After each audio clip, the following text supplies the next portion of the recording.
Lakini kwenye sheria huku, katika zile sheria 57 ambazo tumezitunga na kufanya mabadiliko, niruhusu niwaambie sheria 2.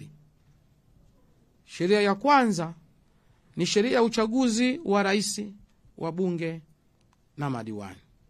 Sheria namba 1 ya mwaka 2024 ambayo ilitungwa na Bunge la Jamhuri ya Muungano wa Tanzania Februari 2024, na mimi nilipata bahati ya kushiriki kama mbunge na waziri katika mchakato huo.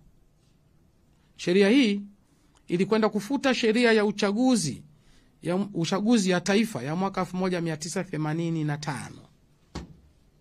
Ilifuta kabisa na kuanzisha, ndani yake kuna mabadiliko mengi sana.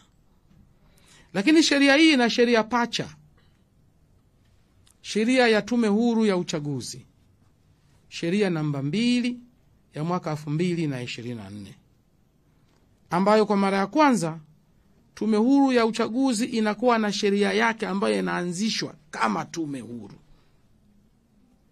Kwa nini tulifanya hivyo? Tulifanya hivyo kwa sababu ni rahisi kufanya mabadiliko kwenye sheria hiyo kuliko kwenye katiba. Mabadiliko ya katiba yanataka muda mrefu. Lakini tulifanya sheria hizi 2 tukazitunga upya kuwapa Watanzania wanachohitaji. Na hii inatokana na falsafa ya 4R ya Mheshimiwa Rais. Madai mengi hasa ya wanasiasa kutoka pande zote ndani ya CCM chama tawala na vyama vya upinzani yalifanyiwa kazi na yakaingizwa kwenye mabadiliko haya mawili. Waliomba wakurugenzi wasiwe wasimamizi wa uchaguzi. Waliomba wapinzani. Sasa hivi sheria hizi 2 zimetoa hiyo nafasi. Waliomba mtu asipite bila kupingwa.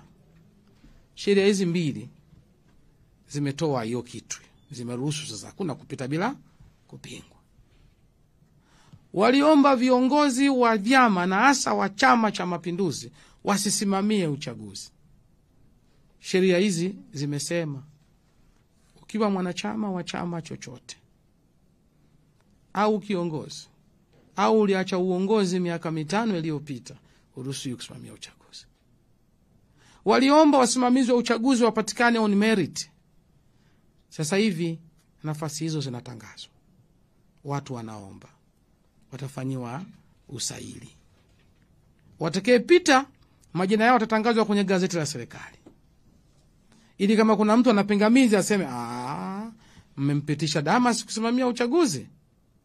Mbona huyu ni mwanachama wa CCM, tena mbunge, tena waziri? Waliomba wafungwa wapige kura, imepatikana hiyo.